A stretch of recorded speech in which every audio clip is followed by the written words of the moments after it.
Well, hello there, everybody. Yes, it's the champ. We are United Podcast, and we're on episode 67. 67, gentlemen. What have you got to say to that? Wow. Very good. Fantastic. Yeah. Brilliant. Thanks for your enthusiasm, as always. Brilliant. Well, we just can't believe that we're here for another episode each time. That's what it is, guys. I mean, I can't believe that we've got past episode 3, and I've said that at least 25 times. So, yes, let's introduce all of the usual suspects. Shall we? Okay, first of all, let's say a good evening to Ridders.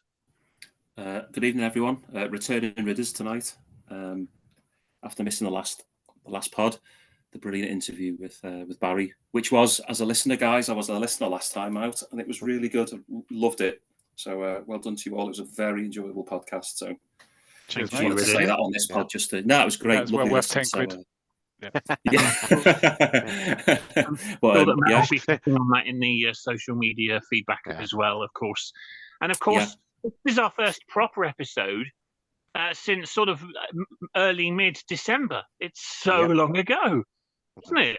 Yeah, and of course the Christmas, the Christmas one. Christmas break. I was on holiday with Ronnie Corbett. All right then. Let's say hello also to the man with no nickname. It's only bloody Matt. Oh, it's only bloody me. Hi, Goal. Hi, guys, and hi, listeners. Yeah, good to be here.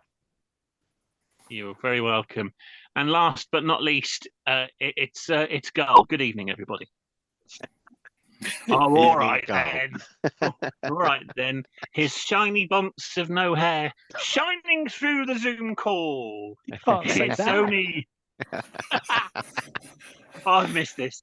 It's only Tangent Paul Tangent. Oh, thank you, Goal. Only you could introduce me in that way. Next time, I'm going to make sure I deflect the light off my bunts right into your eyesight on the camera here. I've just sent you the link to HR, Paul.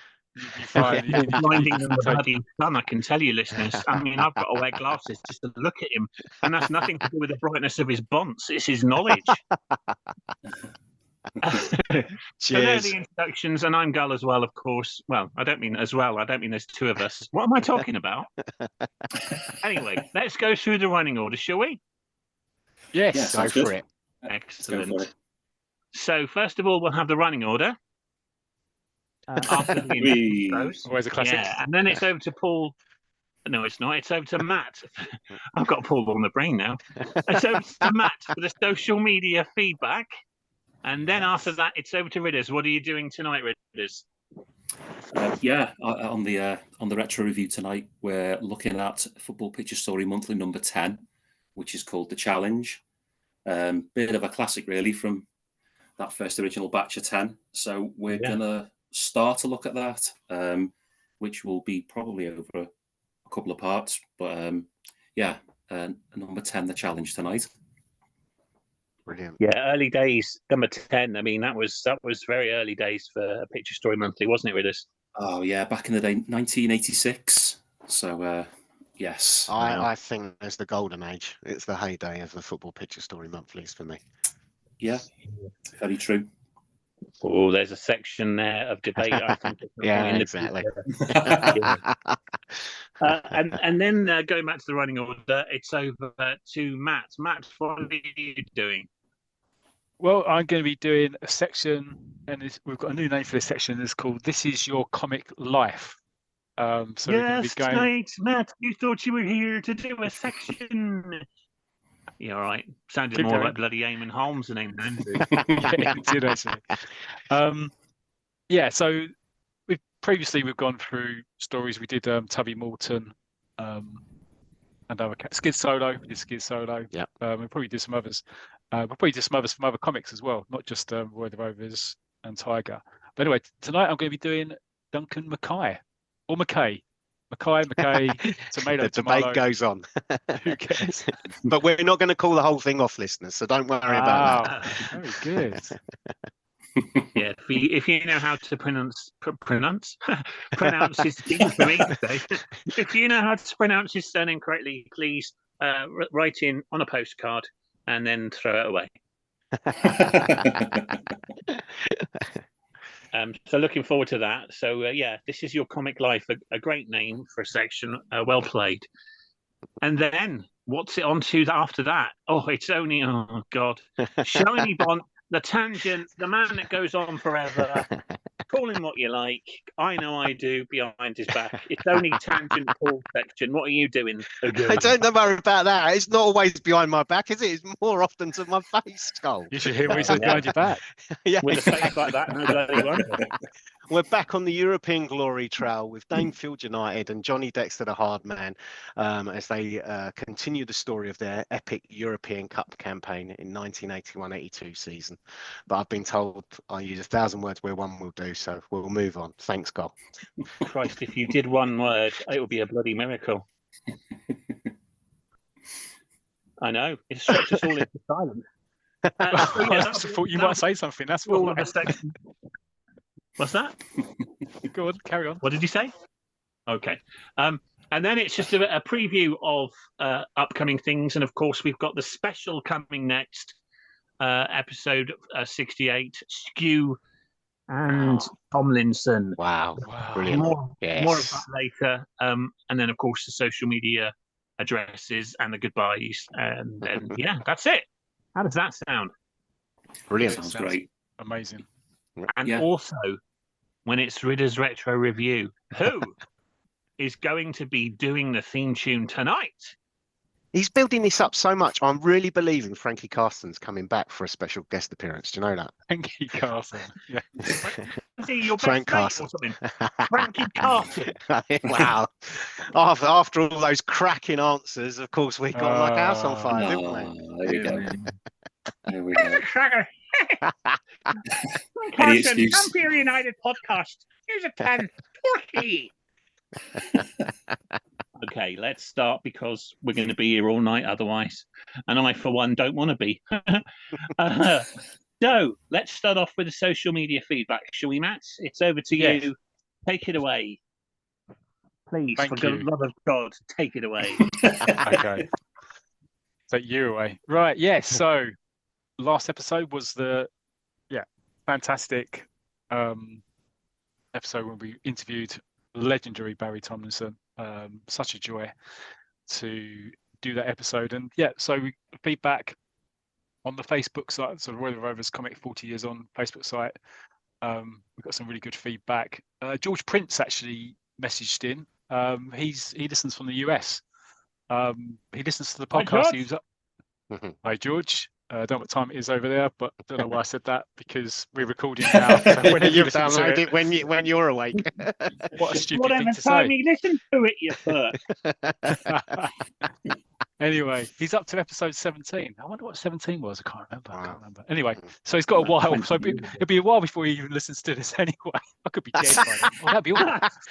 Let's hope he's still listening. Yeah. What year is it now? 25th of January 2029. Only 50 episodes to go, George. Just hope you stick with it. Anyway, he said he's enjoying the podcast up to then. Oh well. So good to hear from you, George. Anyway, he hasn't come across Tangent Paul yet. Oh Jesus! Yes. We got a couple of thank yous and well dones from a couple of our super fans of the show. So Adrian Lord said Happy New Year, and he said it's a fabulous episode. And he really liked the bit and this is when you were talking to Barry about the importance of these comics in our lives. He said that he started reading Roy the Rovers whilst waiting for some dental treatment at the hospital. I don't know why I laughed then. I mean, it's quite in 1980. It's quite cool actually having a Roy the Rovers in the waiting room of a hospital in 1980. Wouldn't that be brilliant? Thanks, Adrian. He said he's a fabulous guest. He was a fabulous guest. He is a fabulous guest. Oh no, sorry, went a bit Dalek-y then. Anyway, I'll carry on. Adrian is. No, you were. Trevor Melvin, friend of the show. This is the Trevor Melvin section. Sorry, Trevor, I forgot to mention it. This is the Trevor Melvin section. He thought he really enjoyed it. What a way to come back after the mid-season winter break, he said. Can't wait for the second leg of this comic book hero encounter when the formidable Roy the Rovers strike partnership of Tomlinson and Skew roll back the years to line up alongside each other and face the podcast team together. Brilliant. Wow. Thanks Nice a lot, words, Trevor. Trevor. Thank you. Yeah. Brilliant. Yes, Trevor. Some guy called Ian Ridaway, don't know who he is, said, brilliant No episode and interview. I've really enjoyed this, guys. Hats off. A superb addition to the pod. Hey. So thanks, Ian. Sounds like a Yeah, he guy. sounds like Maybe a we should get him on proper the... Yeah. He sounds I was going to say, I he's reckon switched that on. guy's got a Yeah. future in podcasts. Yeah, I know. Yeah. Get him on. Get him on. Get him off, get rid of Ridders.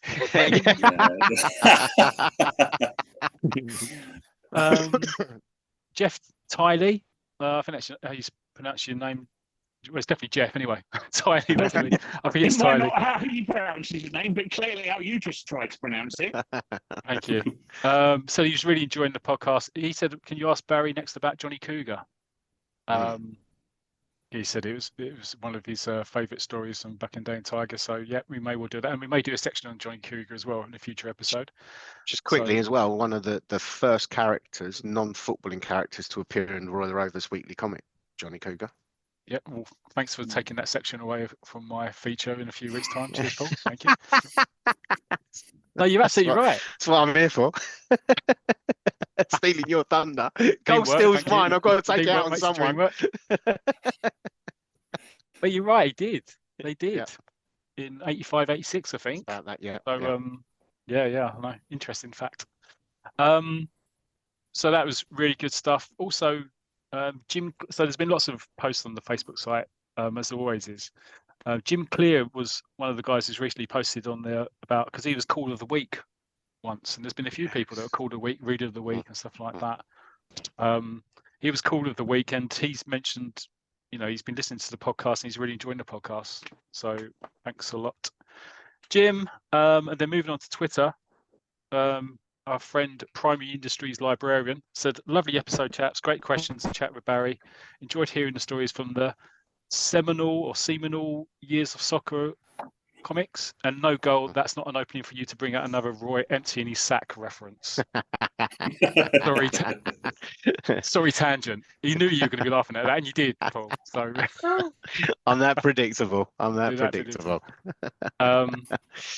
And Barry himself said, just a listen, and he thought it worked out really well, and a few stories they hadn't told before, and that's what we really enjoyed about that, wasn't it? Yeah, it was great It's great to do that. So yeah, that was it. And there's one more. So so David Wilson, he's on Twitter. So smashing stuff from Champ We Are United with the guest Barry editor. Check it out. He reposted that, and another guy, Jamie Pragnell, had a listen to it as well. Really enjoyed the show. Said excellent stuff. So yeah, it's gone on a bit. Loads of feedback there, but I think when you have a guest as great as Barry, a lot more people are listening, and so it's great to get all that feedback. So, like we say every episode, if you've got any comments, anything you want us to talk about, anything you want us to stop talking about, any impressions you don't want to hear anymore, just please let us know. Please let us know. I don't know how many people message just saying please stop the impressions, but nobody picks up on it. Sorry, Gal. But yeah, that's it. Back to you, Gal. Hello. Hello, Goal. Excellent. That was great. I just want to add that it was just fantastic how open Barry was. It was, to actually have him share stuff that he's not shared before was fantastic. Yeah, you got the Real Grand Parla colours out of him as well, didn't you? Green and white. Yeah. Actually, I'm in Real Grand Parla colours tonight in homage to that, and be green and white. You knew that, obviously. Yeah. Yeah, you picked up on that. And for those listeners listening in black and white, he's wearing black and white. A bit like the picture of Real Grand Parla that I posted on Facebook. Yeah, very cool. The famous green and white in black and white. So should we move on to the first section? Let's go for it. We're all in anticipation here. Okay. Well, of course, it's a Ridder's Retro Review. And just before, obviously there's going to be a guest coming. Hang on, I'm just going to go and search for the guest because I don't know if they're in a green usage. So bear with them. Bear with. Oh, I say. Oh, Gull's got on the missing list. Oh, it's me, Dorothy Cotton on Zoom. Oh, hello, everybody. Oh, the Evening, guest Doc. is in. Oi, get out! Oi, Doc, get back to the get out! Get out of my pub! Is that now? Is that Hat Peggy? Yeah, so Den? get out of my pub! And yeah, I think we just took a screenshot of Dot on Zoom with the rest of us. So yeah, we might share that. But anyway, who's the guest? I don't know where I went with that. To be honest, who's the guest this week, lads? Who is it? Oh, I can't think. I have no idea. It's only Are they 80s. Well, I'm not sure actually. I didn't do my research that well. But they're here tonight, regardless. Well, yeah, true. Everyone that comes on is dead. So it's only seminal codpiece wearing 80s band Cameo. Yes. Yes. Oh. Here we go. Are you ready for your theme tune, Ridders? I am. Yeah. Okay. I've been working on this. Now, this could be an epic This better be fail good. or a stroke of genius, okay? Okay. Ready? Wonder which. Go on. Don't take the piss. Sorry. Oh, bloody swear jar. Ready? Okay. Oh, share your review, not a preview, like you don't care. We ain't got no time for no tangent going on. Share your words, share your words. Yo, Ridders, why don't you give us your retro review? What up?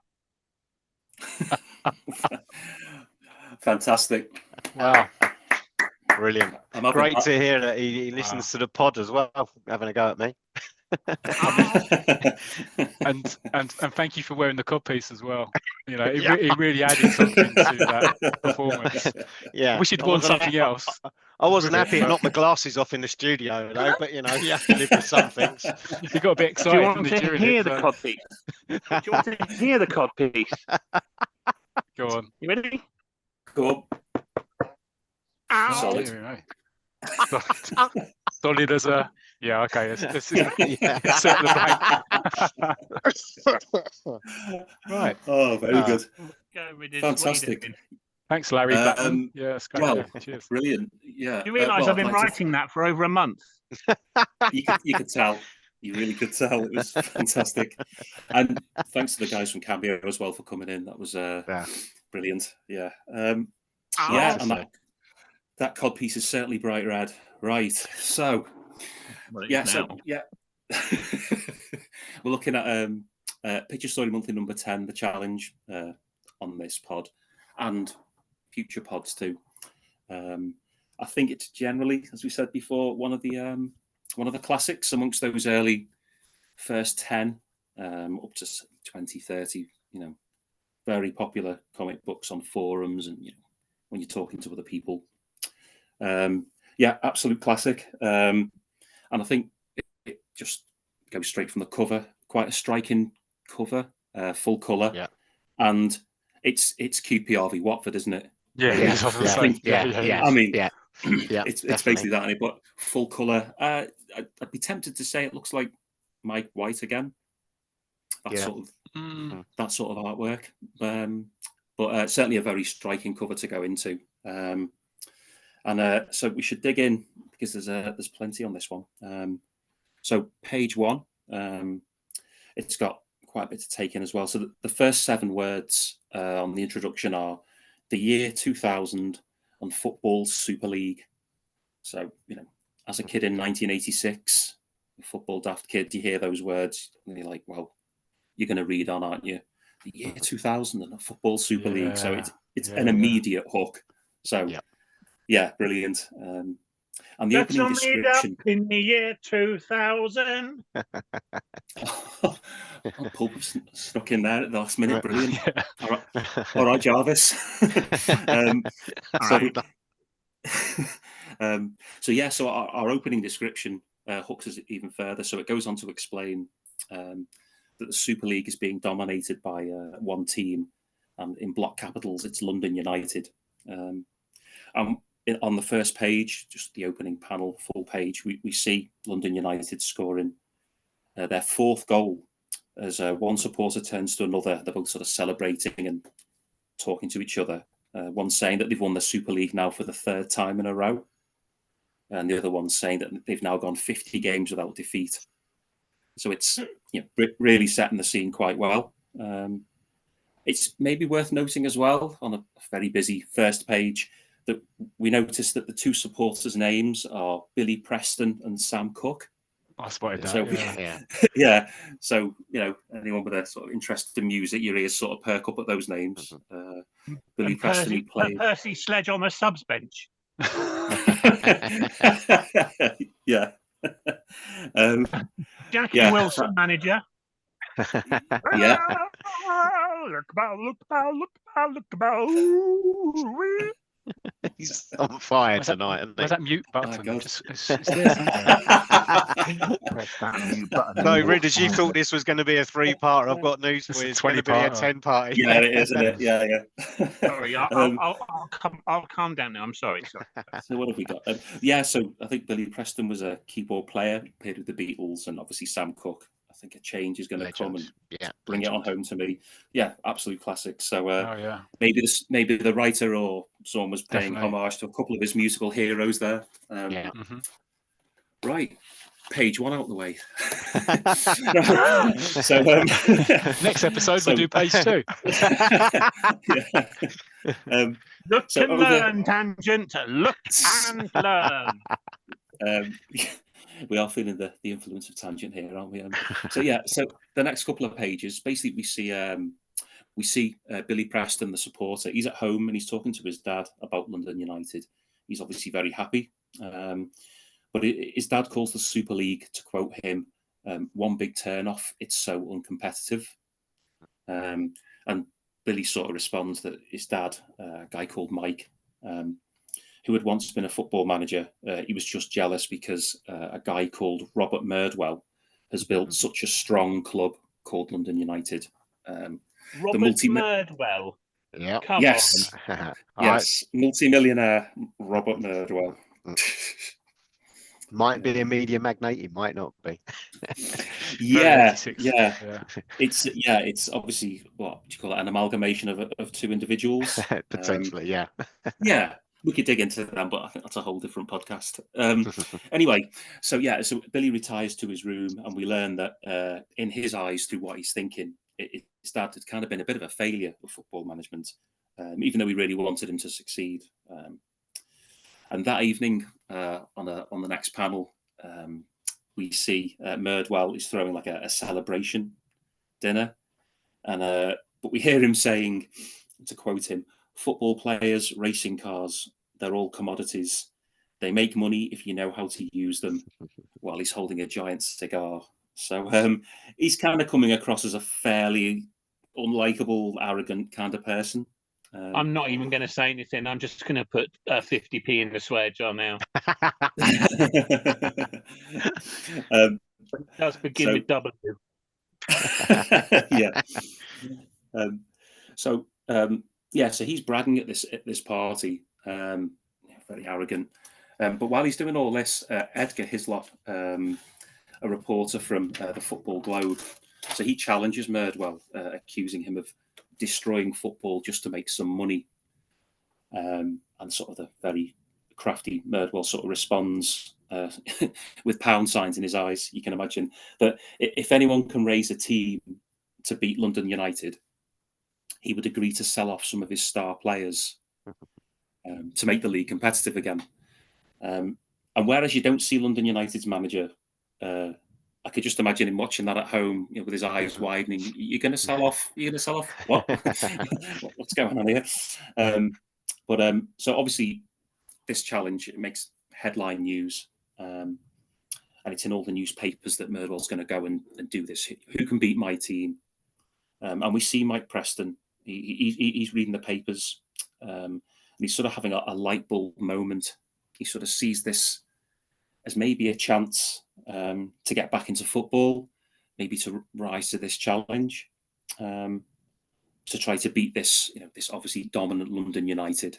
And I sort of thought, before we go on off on a little tangent, just because I like doing teams and lineups, I thought it might be quite interesting to see what a modern day London United team would look like. Oh, wow.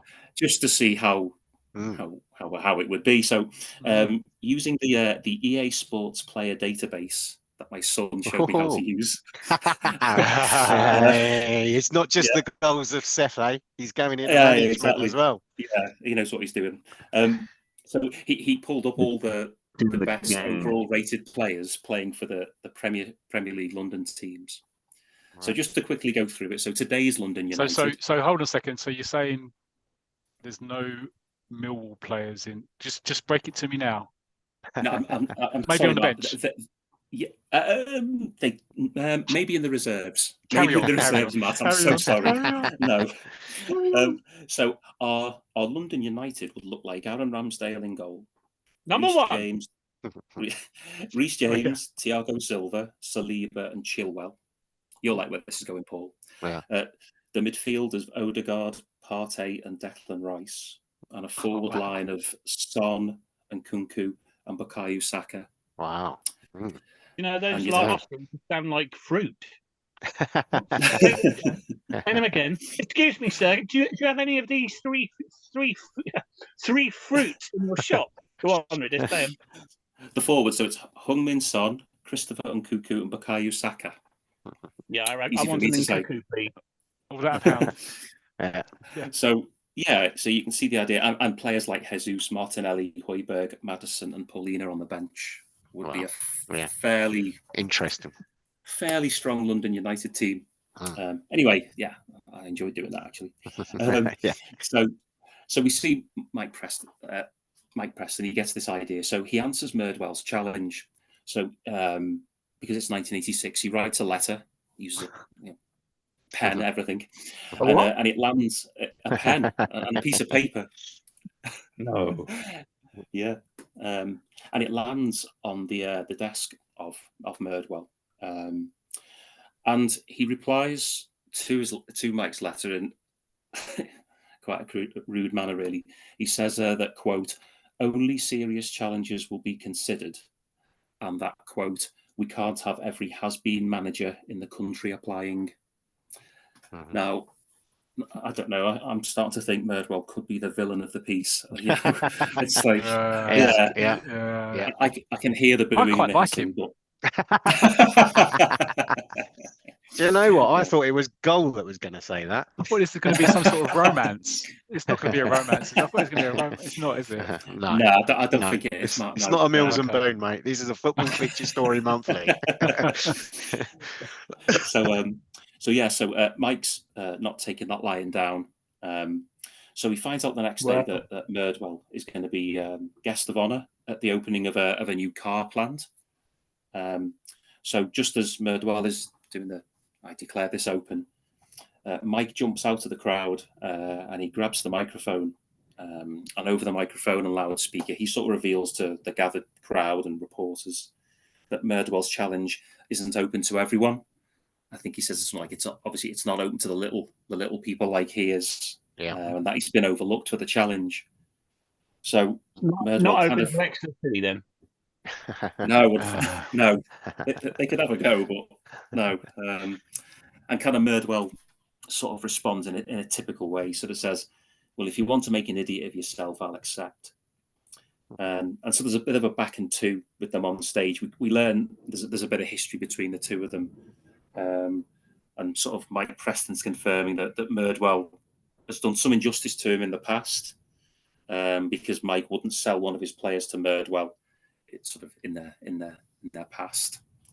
So there's obviously a bit of history there. And then the next day over breakfast, we see sort of Billy. He's kind of arguing with his dad, and I feel a bit sorry for sort of Mike at this point. Billy's saying, "Why would anyone play for you when there's already two teams already been created specifically for this challenge?" So we hear that there's been a Super League Select team been created, which I guess is the best of the rest from the Super League. And then there's Jock Nichols Northern Challengers, which I guess Rabbi must be involved with at some point.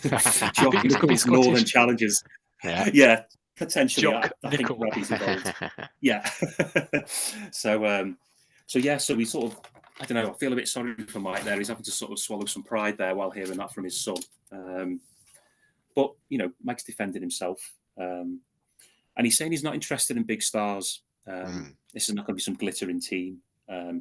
Although he hints that he might be interested in just maybe one, and he's going to try and build his team from scratch. So begins the search to find sort of like Mike Preston's select 11, and his first stop, and it's kind of like it sort of sets the template for his philosophy and his type of player. He takes in a game featuring a non-league team called Bamford Athletic, and their number 9, Gilbert French, is having a really good game up front. Bamford are getting beat 3-0, but he's still playing. He's still trying to at least score a goal, and you know you can obviously see he's a good lad to have. And eventually he gets a goal at Gilbert French.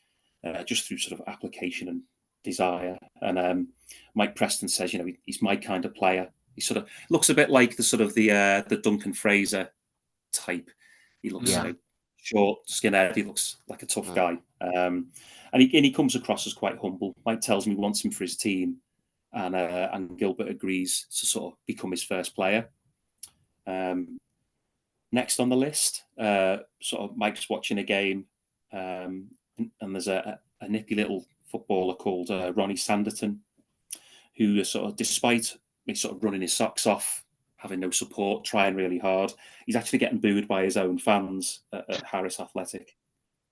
And sort of Sanderton gets subbed off sort of halfway through the second half. And as he's walking past his coach, and the coach is sort of giving him a horrible stare there. Yeah. I don't know quite why. Yeah, he's not impressed, is he? He's really, he's really not impressed. I just don't like that guy holding the number 8 sign. I just instantly don't like it. Yeah, that's really quite scary, actually. Yeah, yeah. So as he's walking past the coach, you know, we sort of read that he's thinking of giving football up because of this, Ronnie Sanderton. Which is obviously, that's a shame because we've seen how good a player he is. But he's got a good job outside of football as a dental technician. So, you know, he's obviously. Can I just interrupt something? Looking at the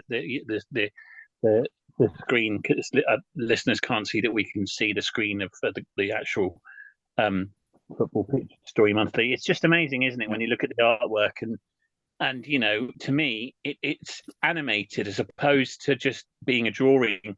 I know that guy has just kicked that ball, and I know that it's just bounced off his knee, and it's flying back out. You know, I've seen that now in my head. Does that make any sense? It's not just a drawing of the ball coming out. You know, I just love the way it looks. Yeah. The artwork is. Yeah, I did make a note of this. It's. I think it's a guy, because we were chatting about it on the Facebook site, weren't we? It's Neville Wilson, was it? Was it Neville Southall? What was he? I can't remember. I think it was Neville Jones. I think I can't remember. It might be Jones. It might be Jones. Yeah. I remember when my friend was dating. My female friend was dating Neville Southall, and she took him home to meet her parents, and very quickly the parents said, "Oh yeah, he's lovely. He's a keeper." Oh. Do you know what? I knew it was going somewhere. I had no idea that was where it was going, though. Fantastic. Brilliant. Yeah. So so where are we? Oh yeah, so Ronnie's thinking of giving the game up, but Mike chats to him in the dressing room, and he sort of asks him to join his team, and Ronnie's sort of saying, "Do you know what? I'm giving football up," but Mike tells him and sort of talks him round. He sort of offers him the carrot, really. Well, let's go and beat London United, and you can shove everyone's insults down their throats, all the boo boys and all that. So Ronnie agrees, and he also reveals, which is quite cool, he sort of reveals that his desire to play at, quotes, Super Wembley. So we kind of have a prediction of a changed Wembley. You know, Wembley did change, didn't it? 2000. So yeah, we've had that sort of predicted. Yeah. So Ronnie Sanderson agrees to play, and the opportunity to play at Super Wembley. And yes, so he's got 2 players under his belt now.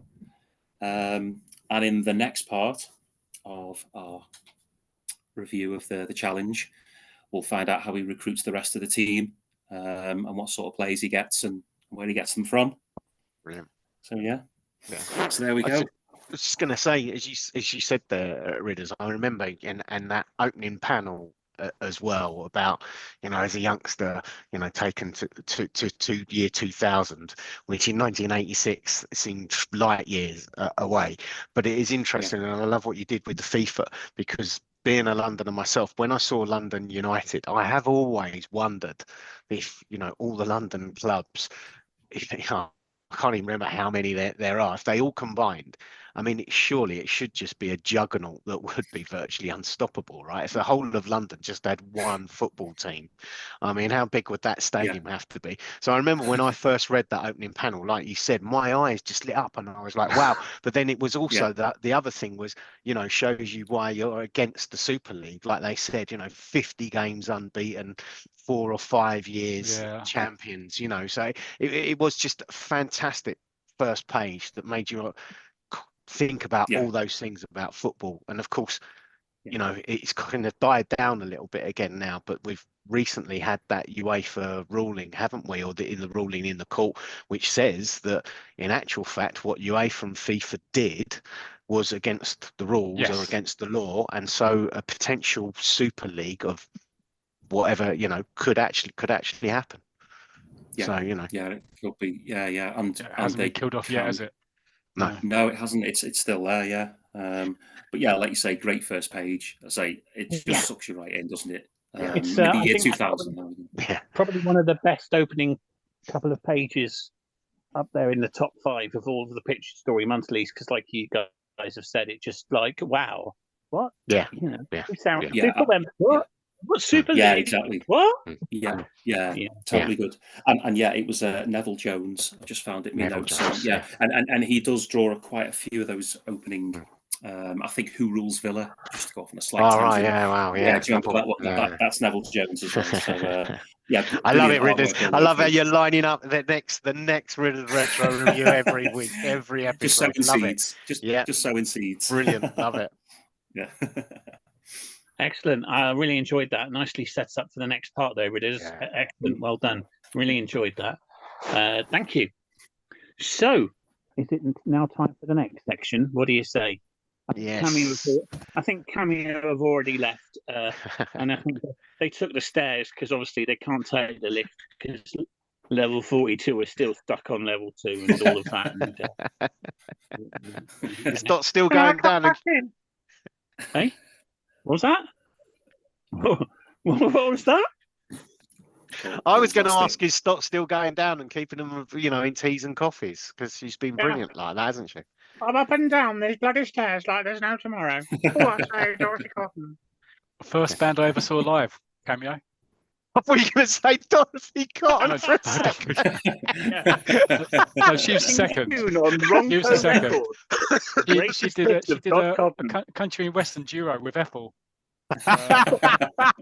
And it was on the drums, Little Willie. I know, I knew. Calm down, guys. Calm down. Let's not spoil it, but just 2 episodes to go. You're right. I mean, they did do a gig in the Queen Vic, but as mentioned earlier, Peggy went, "Get out of my pub." Right, shall we move on? Well, better, because I have no idea what's happening in this podcast at all. Matt, it's over to you for your newly named section. Over to you. Yes, thank you, Gov. So this is the comic life of Duncan McKay. I'm going to say McKay. Yeah, just because of the fell off of porridge. So I was to say if anybody knows anything different, but nobody's going to know anything different. Maybe I think it's interesting. Obviously, as we've already discussed, I always say McKay, but it'll be interesting as well to see the feedback. I wonder what the split is, but that's a different question. Yeah. So anyway, so Duncan McKay. He was the Scottish left back, centre back, Melchester Rovers, from 1975 to kind of the early 90s. famous for wearing a bandana. Yeah. Often blue, but also often red as well. Yep. So, Hang on a always... second. Isn't that just a headband? What the hell? I mean, bandana. Yeah, sorry, headband. Yeah, Headband, Yeah, sorry, yeah. All exotic. Yeah. Bloody hell! This isn't bloody, foreign football. Well, I do recall one episode where it looked like it had a little bow at the back for her. Yeah, maybe some more maybe. research on that. Yeah. Yeah. No, Axel. It wasn't Axel Rose kind of bandana or anything like that. No, it wasn't quite to those, but yeah. So anyway, that's where Axel Rose got his inspiration from, though. I don't know if it was Axel Rose, but the way this podcast is going, bloody Axel the Star. Sorry, Matt. Anyway, so I'm sharing on the screen, but listeners can't see it. But I'm sharing the guys some key moments from Duncan's career. 1975, he joined Melchester. No, he came from Portdean. Yeah. Signed for £300,000, and there's on the screen showing him when he actually Roy went to go and see him in a match. And he came over as a bit of a cocky individual initially. Really thought a lot of himself, and Roy, typical Roy, didn't like flashy players, did he? Never liked that. So he says, it looks a bit flashy, but he's a confident player. So immediately you kind of think, well, hold on a second, he's not going to fully embrace Duncan coming in, but Duncan did come in, and flash forward to, and they didn't get on, but we actually came to Melchester played Portdean in a match, and Duncan's having a bit of a mare, and Blackie's actually kind of saying to Roy, well, perhaps we should kind of take him off, but no, Roy thought when he's just looking to kind of stick to his guns, and it came up that actually Duncan he boots the ball forward, and it's a rubbish ball, it's going nowhere, but Roy's kind of like dives forward, heads the ball, it's going in the goal, defender sticks an arm out, it's a penalty. So instantly you think, well, Roy's going to take it, but he just throws the ball over to Duncan, and he goes, look, you know the keeper, about if he's got a weakness or anything like that. So he said, well, you take the penalty. But Duncan's like, are you sure you want me to take it? And all the Portdean fans are trying to put him off, and he just like puts his head down and buries it straight in the back of the net. So great. That means that Rose have equalised, and it's Duncan's really appreciate that, and you can kind of see from then on, they really kind of got on really well. You realise he's been a bit arrogant, and so that was it. Duncan was on board October '75, and he's a key part of the Melchester story for years to come. So we flash forward to the next kind of key episode, really, and that's May '81. So this is the season where Rovers were struggling all year long, really, all season long. Yeah. And they had to beat Stanbridge City 5-0, last game of the season, to stay up. They're 3-0 up at half time, coasting really, but their keeper was playing a blinder, Len Coburn, in goal. Second half starts, and there's a handball, clear handball, penalty. Duncan steps up because he became the official Rovers penalty taker. Buries it, no problem at all. 4-0 up. The crowd are going, we want 5. It's only going to be a matter of time. Then suddenly there's a 1-2. Blackie nods the ball over. Roy's clear. He's just about to slide into the back of the net. The keeper pulls him back. Clear penalty. It's 4-0 up. Got a penalty. Who's he going to do? He's going to give it to Duncan. And so we move on to the next week, and this is actually on the front cover. Actually, I've got it here for the guys in the studio. This is the actual comic there. Yeah. So, Roy's there. It's all up to you now, Duncan. There's no one else. Duncan's got time to actually talk to Roy whilst he's going, hi, Roy. And then someone else shouts, good luck, Dunk. Keep us in the first division. Do the voices properly. Hi, Roy. Oh, hey, come on, Junk. Come on, Junk. It's short. Hey, come on, Junk. Keep us in the first. Keep us in the first division. I just love the way they're all I love the way they're all heaping the pressure on him as he's about to take it. Exactly. That's brilliant. No pressure, Dom. No pressure. Tension's unbelievable. Charlie Carter can't even watch. The fans are there. They're putting their hats down over their eyes. Scars over their eyes as well. It's unreal, isn't it? The stadium has turned away.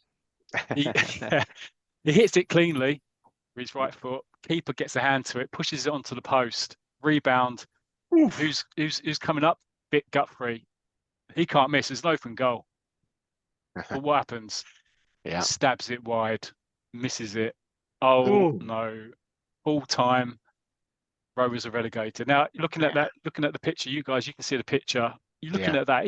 Why is he taking it with his right? I just don't know. And it's, I kind of, I don't know whether to blame Vic or David Skew for who actually did the picture. Maybe if David had drawn it using his left, then Rovers, the history would. It could be different. Yeah. It could be very different because following because I don't know if you remember, I've stopped taking or cutting out pictures from it. But following this, Rovers got relegated. Fans all kind of cheer and think, "Look, we're behind you, Rovers. We'll support you evermore." That kind of thing. Yeah. A TV producer's watching that. From that, he thinks, "I really want to make a show based on Melchester Rovers." From that, Elton Blake becomes the TV star. From that, ends up shooting. Boy, basically, Duncan McKay missing the penalty means Roy Race gets shot. Yeah. So brilliant. Putting it together. Yeah, that's what happened. Anyway, fantastic. So flash next one. It's 1985 now, April 1985. Rovers are in the they're in the semi-final of the Cup Winners' Cup, and they actually make it through to the final. In the other semi-final, you've got Glenmore Rangers, and you've got Duncan McKay's brothers actually playing for Glenmore Rangers in the other semi-final, and it looks like they're going to get through. So Melchester think, we're in the final. But what happens is Real Santana actually get through, and it's quite controversial because they're quite a dirty team, this Real Santana, as every foreign team were in Melchester Rovers. Those dirty foreigners, you can't trust them. We never would have done the Channel Tunnel if we'd have realised. Roy Race's his involvement. Never would have done that. Let's just remember that this was our only access to foreign, us playing in Europe because we were banned from Europe, weren't we? No, not at this time. Oh, was it later? It was out. Yeah, it was later. The European ban did also apply to comic football as well, I'm afraid, Carl. Oh, okay. But it was around about, it was just after this. It was just after. Because 85 was obviously Heysel, wasn't it? Yeah. So anyway, we're not going to mention Everton winning the league and anyway. Sorry, Ridders. He's just going to have to cry for half an hour. The memories. So anyway, back to the story. So anyway, Real Santana, dirty team, and they're saying actually Ben Galloway's in the Rovers have just come off the pitch after the second leg of the semi-final. Ben Galloway's going, and actually, Duncan, your brother's Ben is injured and he's in hospital, and they say he'll be lucky if he ever kicks a football again. So that was the kind of cliffhanger at the end of that week. Took a dark turn. Well, it's quite dark, wasn't it? And anyway, what happens after that is there's a series. I mean, Duncan actually watches the replays of the tackles, and they come flying in. And he sees the tackle that did his brother Bob, and I remember Jeff Boycott was the chairman at the time, and there was that's crazy, but Jeff Boycott was the chairman of Melchester at the time, and there was board meetings around the build up to the final because obviously, it could be a bit of tension and revenge. It could be revenge, exactly. Actually, he offers to come out of it because he said he offers to not play because he said it'd be too emotional. But Roy says no, you're going to play. But anyway, get to the final. It's 2-2 after 90 minutes.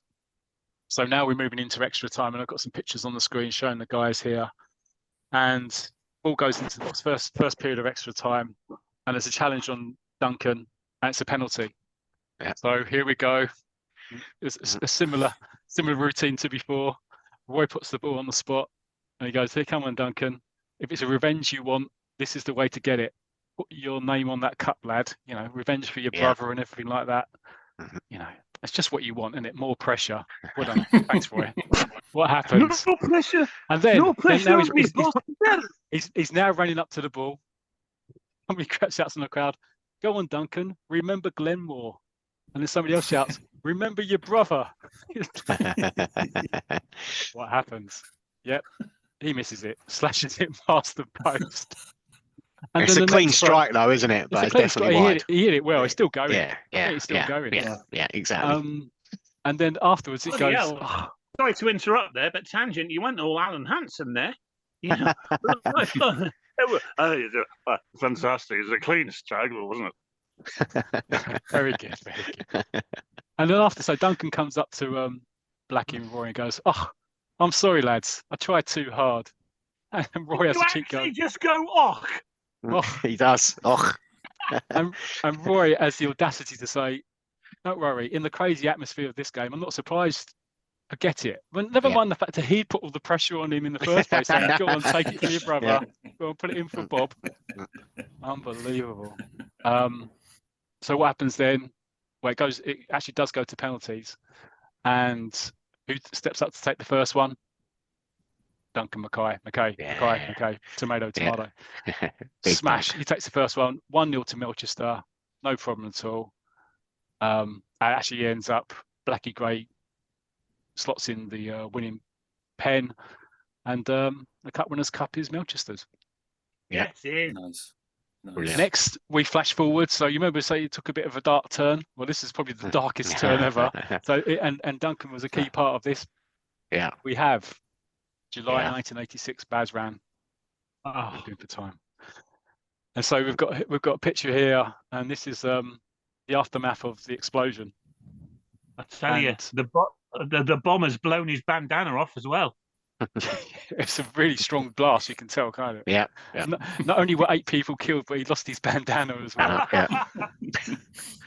Let's just have a minute, please, for his bandana. Melchester Rovers were killed in a terrorist attack in Basran, and also a great loss was Duncan McKay's bandana. Rest in peace.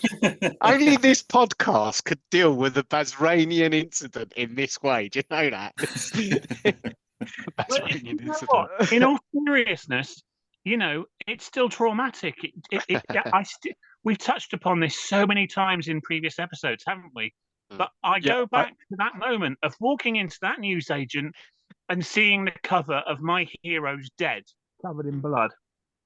No. Yeah, and if any listeners, please phone the Samaritans at any point if this is causing any unnecessary distress. No, I'd like to add to that if any listeners, just generally, if there are any listeners, they're all under distress, aren't they? Yeah. Distress. That dress. Sorry, it's a picture of Duncan. So yeah, he's all kind of dizzy. He's just coming to after the explosion. There's a Basranian there saying, "Careful, my friend, you may be." And he's going, "Never mind about me. Help the others, my mates." And so he's there. Andy Stiles is also there as well, and they're searching through the bus. And clearly Andy's seen Neville Jones and Steve Naylor. They're not too good. And Duncan's gone, "They can't all be dead, not Roy as well." Next frame, we have, Roy there, racy. He's got his eyes closed. And Duncan's looking at him. He's going, "Over here." And he just reaches out. Roy goes, "Duncan." And Duncan goes, "Over here, Andy. The boss is still alive." So that was. Can I read incredible. out the frame of what happened to everyone? Because it's just shocking. Yeah, you can do. Yeah, of course you can. Yeah. I mean, for the listeners, I'm about 10 at the time, and then I read this. So Andy Stiles, slightly injured. Noel Baxter, dead. Duncan McKay, slightly injured. Dick Guthrie, dead. Steve Naylor, dead. Carl Hunt, dead. Blackie Gray, seriously injured. Neville Jones, dead. Richards, head injured. Roy Race, injured. Kenny Logan, dead. Jimmy Slade, dead. Trevor Cassidy, dead. I'm only bloody 10. Roy Race, Yeah, your boys took a hell of a beating. Yeah, I've never No, seen no. that before. I've never seen that panel before. Have you not seen that panel? No, Yeah, I've not seen. I mean, I've seen the Bazran covers and the artwork you've talked about, but I've not seen that panel where Roy Race is going round and it's just a list of who's died. Yeah. Wow. Yeah. That's It's shocking, but also I think and obviously it's David Skew's artwork. I mean, look at Duncan's face though. The relief. You see relief on his eyes that Roy's still alive. That's what really comes through from there. Yeah, and you see he's almost like tearful that you can see that Roy's still alive. You know, it's a brilliant piece of art. I mean, I know they wouldn't have touched upon this because it's a child's comic, but you know, you think back to the Munich disaster and you know, survivor guilt must have been part of the trauma, the PTSD that followed. Oh yeah. You know, Well, they also say that. It was. Child, It was. yeah. It was definitely mentioned, wasn't it? Yeah. wow. Yeah, it was an amazing moment in the history, and like you say, I'd forgotten it was actually Duncan that had found Roy in all the rubble of the coach and stuff. Yeah. So clearly he'd forgiven him for putting him off the penalties against those couple of Sandwich penalties. City. I'm going to save your life. It's okay. Duncan, I'm dying. Roy Race is going to die. Oh, can you save my life? No pressure, Dunk. No pressure. Just step up to it. Remember your brother. It's not as difficult as scoring a penalty in a Winners' Cup final, is it? Come on, Duncan. Well, you say that, but no, you're right. Yeah, I'm going to have an assassination attempt on me soon. Bloody save my life now. Right. So let's move on for Bazran. Just a couple more to go. This is January 1989. So this is when, after the earthquake, the famous earthquake at Mill Park, Rovers played at Wembley Stadium. Yep. This is where they kind of thought it was a bit of a jinx. They weren't playing well initially. And the goal goes in, and immediately Duncan says it's the Wembley hoodoo, you know. And this is Mike White's art. You can see how much different it is. Yeah.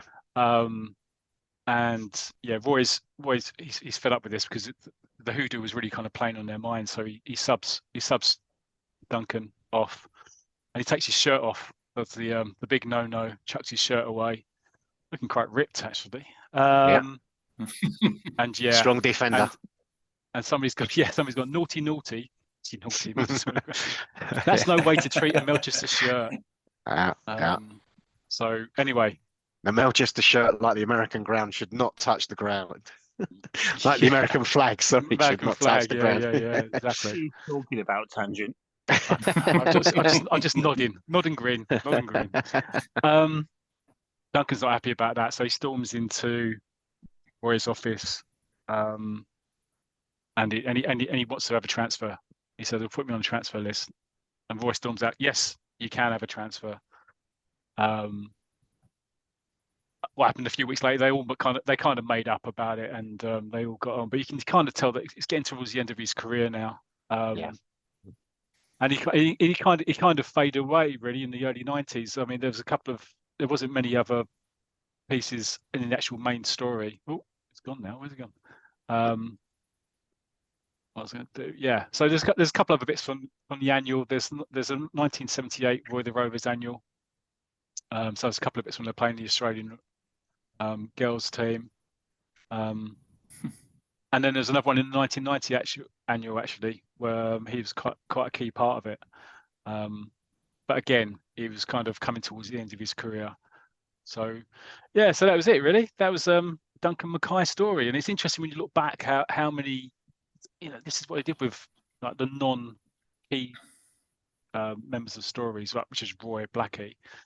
They weren't there all the time, but when you look back, there was some kind of key moments for some of the, you know, for some of the characters really. That's quite interesting.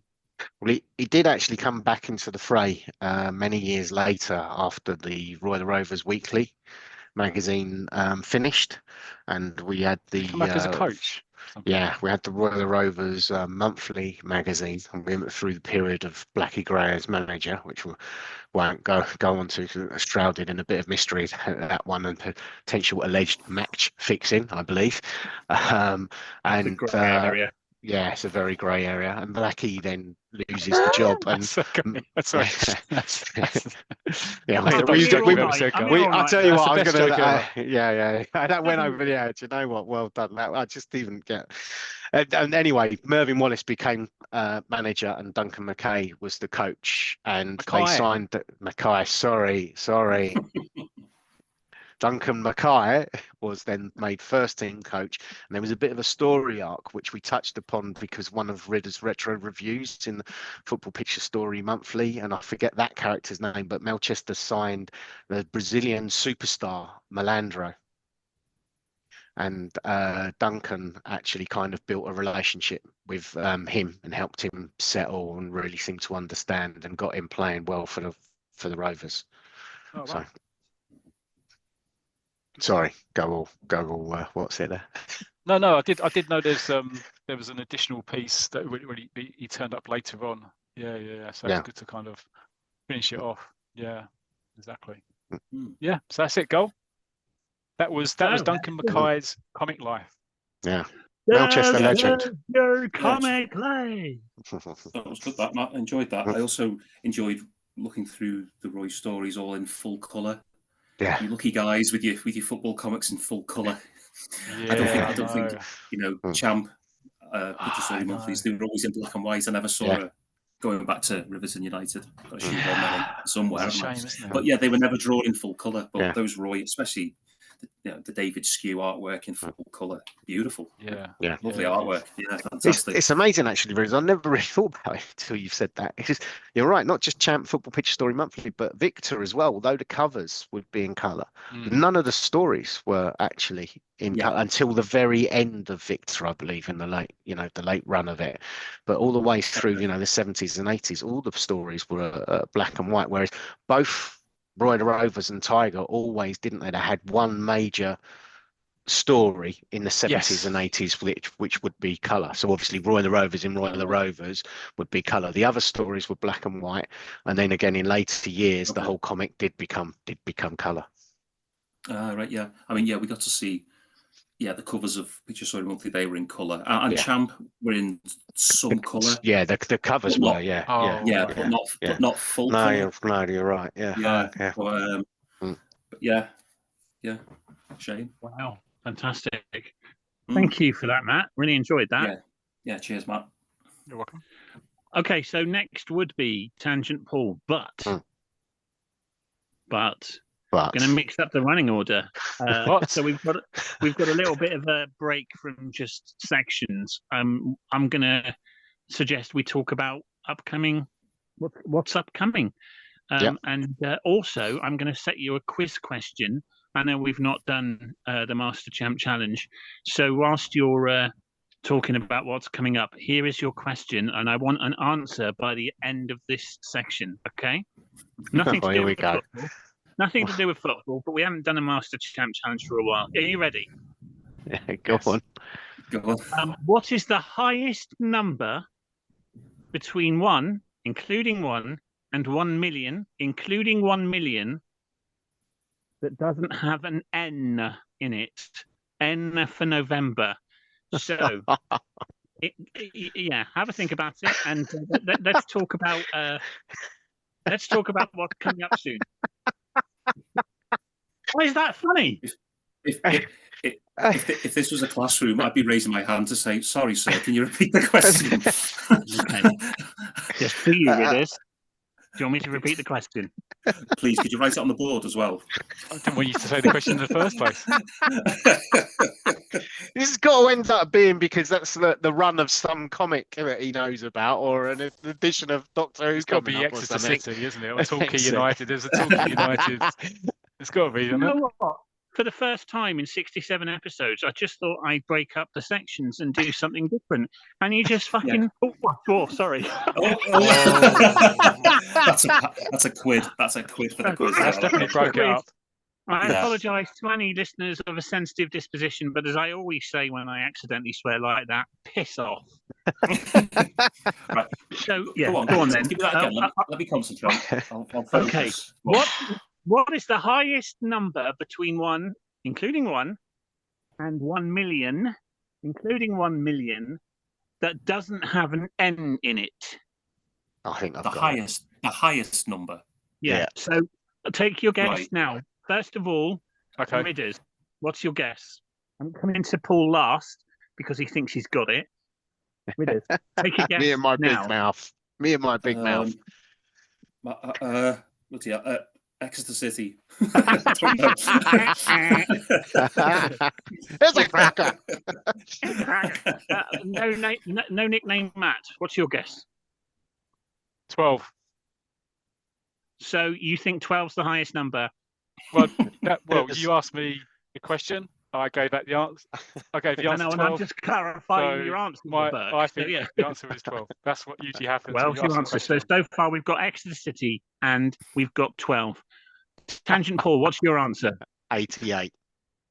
Is the correct answer. Wow. Thank you. Well done, Tangent. I figured it out because once you get to 90, once you get to 90, all the 90s have got ends in. 100 has got an ending.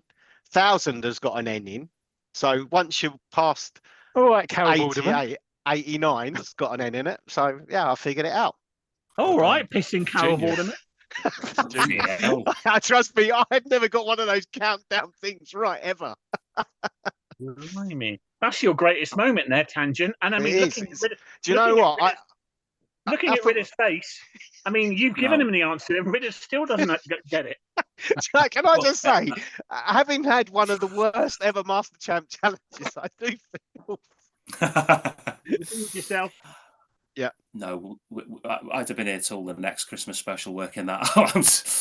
Wow. The Master Champ challenge will return one day in the future. But there you go. So let's do a brief mention of what's coming up in the next couple of episodes. Do you want to go first, Matt? Yep. So next episode 68, is gonna be a special episode. Like I've said before, we're gonna have the legends Barry Tomlinson and David Skew on the same show. It's gonna be incredible.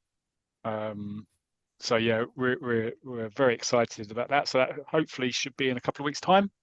So look out for that where you get your podcasts.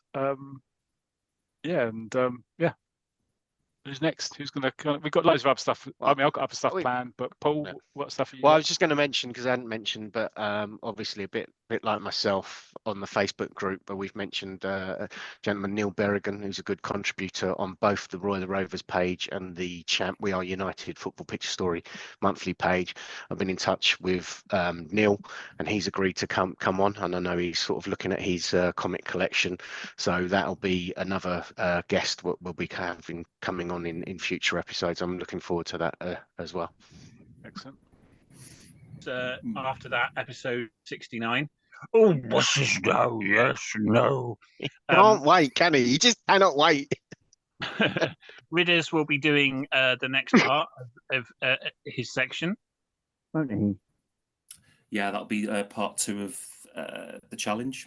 I'm not even going to ask Tangent. We haven't even come to this section in this episode. Yeah, I was going to say. I mean, I think the listeners know that for the next 52 episodes, there will be the continuation of the Danefield United European Cup run. Exactly. I think that Matt will be hosting episode 69, and why are you laughing? Matt will be hosting episode 69, and I'll have my section, which I will reveal in episode 69, to be quite honest. So that's what we've got coming up, and we've of course got lots of guests that are lined up to come on. So we've got content for at least another 750 episodes. And to be quite honest, Tangent will still be doing a Danefield United European Cup section. Exactly. So that's what we've got coming up. Looking forward to that. But shall we I've put it off long enough. I tried listening. I did try. I tried to wind up the episode, but I've just ended up winding up Tangent Paul instead with his shiny bonts. And yeah, over to you, Tangent Paul, for your section. As if we didn't know, what are you doing? Well, as we said, it's the hard man story. And good night, everyone. I was waiting for that. Specifically in the Danefield United European Cup run, season 1981 to 82. I thought I'd just go over, because it has been 5 weeks. So I thought I'd just do a quick reminder of where we've got to.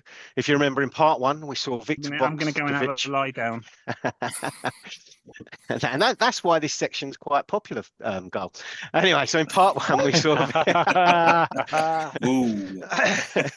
we saw Victor Boskovic make an audacious bid to sign none other than Roy Race. He was turned down, and he then purchased Scottish international Alistair Stewart and his teammate Trevor Dobbs from FA Cup winners Redpool. In part 2, we saw the European Cup campaign start with a victory over Eastern European side Barnet Dynamo. We never quite uncovered where exactly Barnet were from. They overturned a 2-goal defeat in the first leg, and then if you remember, we left part 2 with Danefield had just secured an amazing 6-0 victory over the Norwegian champions Karlveg. And so we picked the story up at the next training session, and we see Victor Boskovic on the touchline watching his players. He could see the complacency setting in. So the following day he had an idea, and he moved the stadium clock forward an hour. So when the players arrived, he asked them, "What time do you call this? You're late. Disgraceful," in that typical Victor Boskovic style. And of course, all the players were outraged and knew that he changed the clock, but he said he would forget it all if they scored another 6 goals in the second leg. So, of course, we move very quickly to that second leg, and the players run out against Karlveg, but they know that Victor's tricked them, but they're determined to get the goals that he wanted. And it's just an amazing when we're treated to 6 panels. Johnny Dexter, goal, 1-0. Kevin Taylor, 2. Alistair Stewart, 3. Bang! Bob Baker, 4. Peter Parker, 5. And Kevin Taylor, yes, England international, Kevin Taylor, and that's the 6. The players go to Victor. 6-0 just after half time is excellent. "I shall double your wages," exclaims Victor Boskovic. So if you think about this now, Danefield are 12-0 ahead on aggregate. So obviously the players have started to relax, and obviously the crowd as well. So this is over. You'd favour Danefield at this point, wouldn't you? I think they're slight favourites to go through to the third round. Even the Danefield fans are beginning to feel sorry for them. Remember the Norwegian part-timers we covered in part 2, and they've started to cheer Karlveg themselves. And in actual fact, we see the Karlveg number 9 scoring a fantastic consolation goal, puts it in the top right corner, beating Andy Watson. But then a moment later, can you believe Karlveg do it again? And they've scored another goal. And then a few moments later, Karlveg actually get a penalty. And they've scored from the penalty. And suddenly it's 6-3, and then it's 6-4. So he's got 12-4 on aggregate. And unbelievably, Karlveg go on to make the score 6-5. We see a grumpy Victor Boskovic on the sidelines, and he's just not sure about this. And he's thinking of subbing his goalkeeper, but then in the end he decides he's going to bring off Jerry Carlisle and his goalkeeper Andy Watson. Of course, as a European tie, we've got extra subs, so he brings on reserve goalkeeper Martin Jarvis. We see Martin Jarvis straight away in the action, and he claims a cross, but he's from his throw. Karlveg regain possession. Johnny Dexter steams in to try and thwart the attack and the centre forward, but he gives away a penalty. And Johnny goes mad. And of course, the referee's just had enough. And he says to him, "You're wrong, Dexter, off. I'm sending you off for arguing."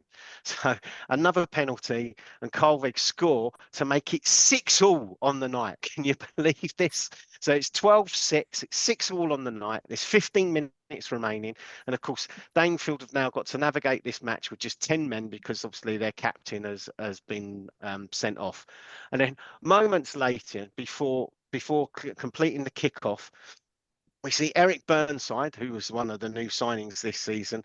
He turns his ankle after a clearance. And of course, Victor's made his 2 subs. And so Eric can't go on and he has to join on the bench. And now we've got 12 minutes to go. And can you believe Karlveg score another goal with a deflected shot? Danefield are down to 9 men. Then there was still to be more bad luck for Danefield. We see a close-up action with Martin Jarvis diving for a ball and the Karlveg centre forward going for the ball, and he kicks Martin Jarvis in his face, and Jarvis now has to be stretchered off. So Peter Parker has to go in goal for Danefield. Yeah, Peter Parker, Spider-Man at centre forward. I've heard it's good in the net. Yeah, exactly. So, and that's why Victor's put him in there, obviously. Danefield down to 8 players now, remember. And so Can Parker. I just interrupt? Yeah. If they go down to 7, it'll be abandoned. It will be, and yeah, I mean, I don't know, was it? Oh, crikey, I've forgotten his name. Was it Neil Warnock, apparently? Tried that. Victor's not that type of manager, though. He's a fair manager. He would never do anything underhand quite like that, forcing his players to get sent off or anything, but we'll leave that one there. So Parker's in goal. He drops across, and can you believe this? It's turned in by Karlveg, and Karlveg on the night are now 8-6 up. Sorry, when you keep saying, "Can you believe this?" I am now believing it. Yeah. I believe in all of this now. They do. Yeah. And I'm then, so excited about this. And then there's a corner, and there's another goal. And then in the next panel that we're told there is 4 minutes to go, and Karlveg has scored again. So the aggregate score at the moment is Danefield United 12, Karlveg 10.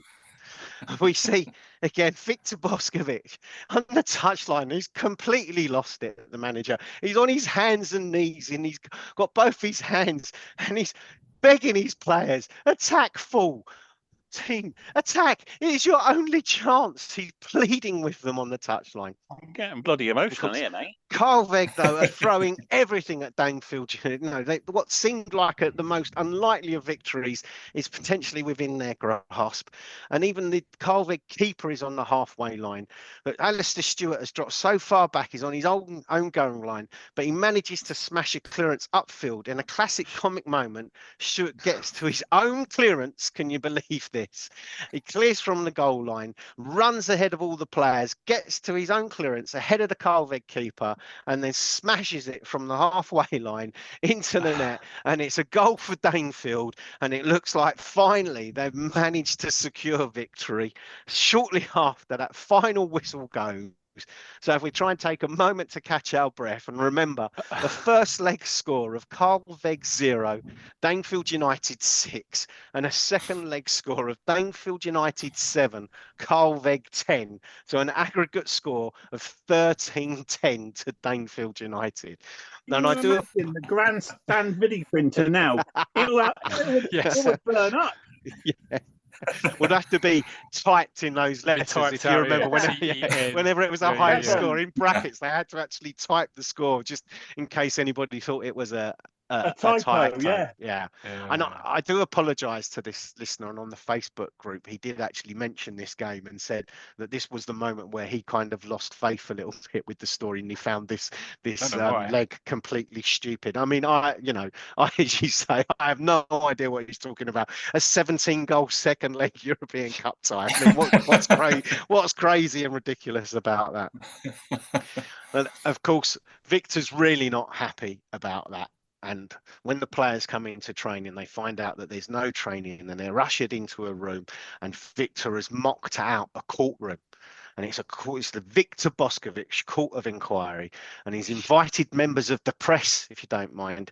And he announces the defendants to take their positions. The press tell us it's the entire first team squad. The judge say down Victor himself.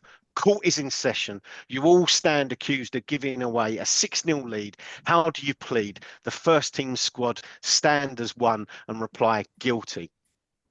And then Victor, he's got first team coach Bert Bridges with this monumental plaque which shows the sequence of the goals. And I won't go through it all because obviously it goes Danefield 1, Karlveg 0.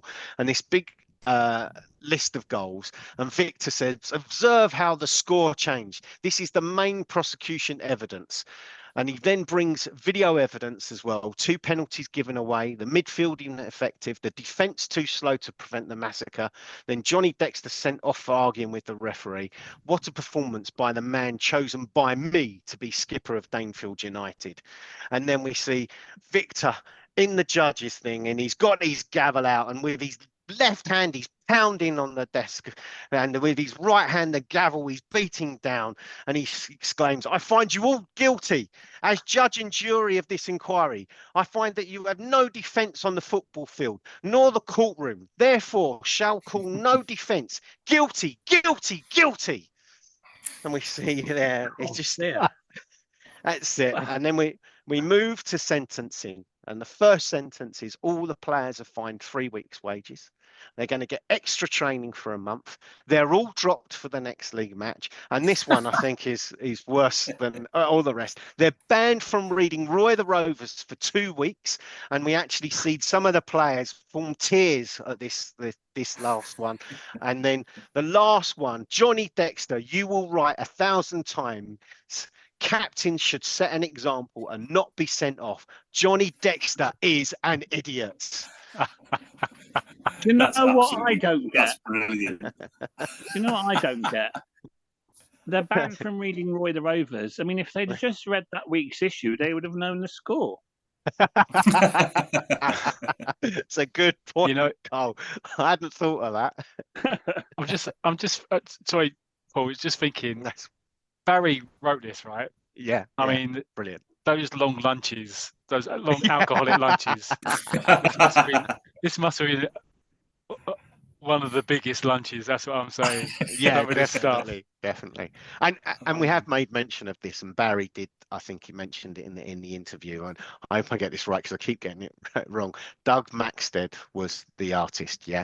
And honestly, to the listeners, if you haven't read this story, and I know that second leg sounds crazy, and we are laughing at it, but if you get a chance, try and dig out this artwork because Doug, he's absolutely fantastic. In these moments, the drawing of Victor, with the gavel and everything, and a bit like Goal, when you said when Ridders was doing his retro review and saying about how that artwork comes to life, Doug really he's got it off to a T, the comic moments, but the real, it feels almost like moving images. So really hats off to Doug Maxted there.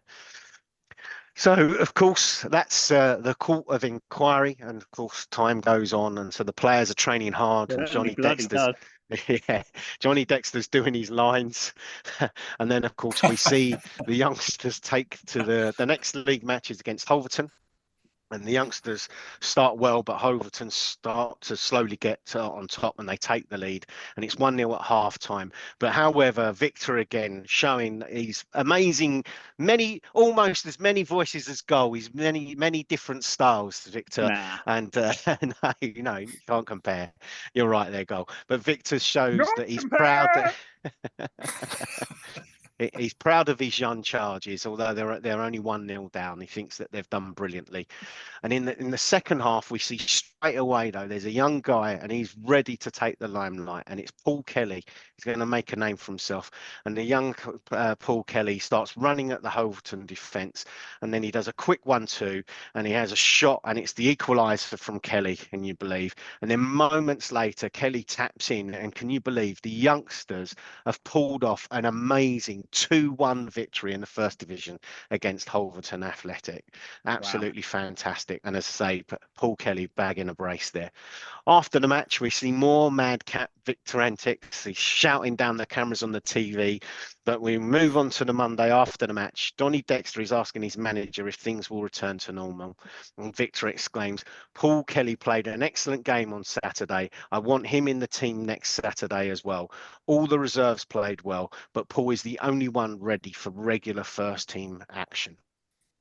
So Victor's obviously happy, and then on the next Saturday, this means that Jack Carter will be dropped. And Johnny says there have been lots of changes. So Victor says if young Paul fits in, the rebuild will be at an end, leaving the only originals as Johnny himself, Peter Parker and Kevin Taylor. But Victor exclaims that we shall be ready to conquer the world.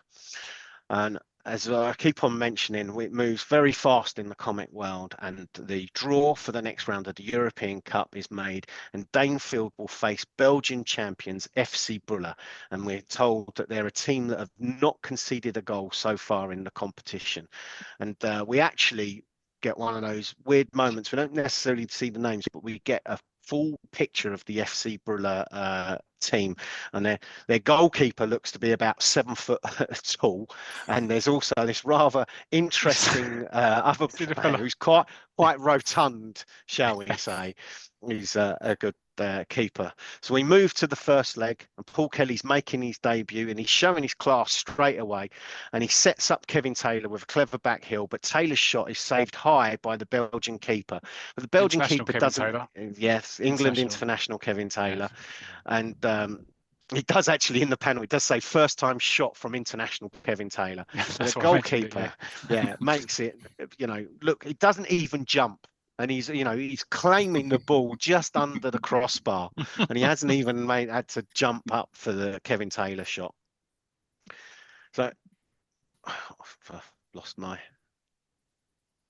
Yeah. So in the early panels again, we see that we're shown how good the FC Brugge defence is, and I mentioned that rather rotund looking guy in their team lineup, and he's a tank-like central defender, and he which produced. The back heel from Paul. Sorry, hold on. Tall keeper now. We're introduced to the Cutler twins, the two fullbacks, and they're breaking up Danefield attacks, and they're springing Brugge forward. We see Andy Watson pulling off a great save from the corner, and we see Brugge score, but it is ruled out for offside. We are now in no doubt that Brugge are a top side, and we have seen how good they are in defence and that they can attack as well. We see Danefield move forward with Paul Kelly hitting the post, then Kevin Taylor firing over from the rebound. A tough first 45 minutes ends goalless, and Victor awaits the team at the tunnel, and we can see Johnny Dexter telling his teammates as they come off, if we thought that was tough, the next 10 minutes are going to be even tougher. We've got to face the boss. This boss's half-time lecture, and he doesn't look too happy about things. There's a great picture, Paul, isn't there, of Victor just standing there with his arms crossed, and you can see his feet tap. He's got his toes tapping because it's all like toes tapping. You see it's unbelievable. Yeah. And so again, if they ever make a film of Victor, the hard man, I reckon. What am I going to say, Paul? I don't know. I've got an idea. If you want, your shiny Bond, you can play Victor if you want. I'd be more than happy to play Victor Bosco in any movie or TV series. Is there anybody? He's now said shiny fonts about 3 times. We've got it recorded, so I'll send it over to you just after the show. Okay, right, cheers. Thanks. And of course, I'll be the hard man because I'm 6'6". And so again, we're treated to another one of those Victor Boscovich magical moments. And so he's waiting for them.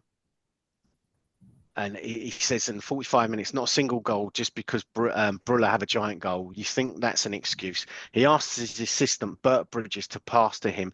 And a nervous Bert pulls out a machine gun from a golf bag. And the United players are struck with fear. And then Victor just lets them have it with the gun, and he fires ping pong balls at them. And the players are rushing out the dressing room. Trainer Bert telling Victor he should be in pantomime. Victor once more saying that the tension needed to be relieved, and it was also fun firing the ping pong balls at the Danefield player. I'm laughing because I'm looking at the picture of the ping pong ball. I'll stick a picture on the sites in the comments so people can kind of see it. Yeah. There's just so much content to sort of cut it down, and so Danefield come out, obviously the players, and they're straight on the attack, and Alistair Stewart is running at that tank of a defender, and he runs into him, and the ball breaks loose for Johnny Dexter, who fires in a tremendous shot. But once more we see how great the FC Brugge keeper is. He's equal to it, and can I say, and one of my heroes, he pulls off like a Pat Jennings-esque save, one-handed in the top corner. This time though, Johnny has actually forced him to dive across his goal. We then see Briller again, they put the ball in the net for the second time in the match, but this time it's ruled out for a foul on Eric Burnside. And then Danefield force a corner, Eric Burnside making a nuisance of himself at the near post, but the Briller keeper punches clear. His clearance went straight to Paul Kelly, and the shot hit the underside of the crossbar, but was not over the line, and Briller clear and goes straight on the attack, moving swiftly past the players Danefield had left back from the corner. The forward skipping past Andy Watson with just the goal in front of him. In comes Johnny Dexter flying in from behind to get the ball. And again, we see another piece of magical Doug Max did artwork. We've got Johnny there, he's kicking the ball up. The FC Briller player is about 10 foot up in the ground, and he's he's got his arm up and covering his face. And obviously he's conned the referee into giving a penalty to FC Briller. And the FC Briller player steps up to take the penalty, and he actually sends Danefield keeper Andy Watson the wrong way. But can you believe it? The ball crashes off the upright, and Johnny Dexter is first to the rebound, and he clears the ball out of play for a corner. But from the resulting corner, Andy Watson claims it under pressure, and soon after that, as Andy Watson claims that the corner kick, the referee blows his whistle, and the first leg's finished, and it's 0-0. And we see the referee, as they do, with his arms outstretched, blowing up for full time. But the FC Briller players are celebrating as if this is a victory, and so it's obviously a moral victory for FC Briller. The players celebrating that final whistle, and of course they know that they're going to be taking Danefield United back to their own pitch with a place for the semi-finals. And I think we shall leave part 3 there and pick it up in a couple of episodes time in part 4 and the second leg, and see how Danefield United get on against the Belgian champions. Wow, Brilliant. that's amazing. That's amazing. That's incredible. I just The can't, work you put into that. Yeah, brilliant work. Yeah. And it's as well. It's good reading along with you guys. Yeah, Definitely. Thank you very much, Paul. Do you know really what? There's so much to get across in that one. Oh, there is. There's so much. So but you do it so well. So great stuff. Yeah. And you mentioned the video printer earlier on. I mean, the youngsters of today, I know we still have Final Score and the video printer and all of that lot, but the youngsters of today, before the days of internet and smartphones, they don't know what it feels like to be walking past Dixon's on a Saturday afternoon at 4:40. And on a television screen, the video printers up, and like 60 men stood there just waiting for their team's score to come up. And there's always one person that types and has the power, and he's typing, Stockport County 1, Torquay United, and then the asterisk flashes for about 5 seconds. You're like, what is it? What is it? And then, he's got the power and he presses Neil. Sorry, I swore again. Sorry.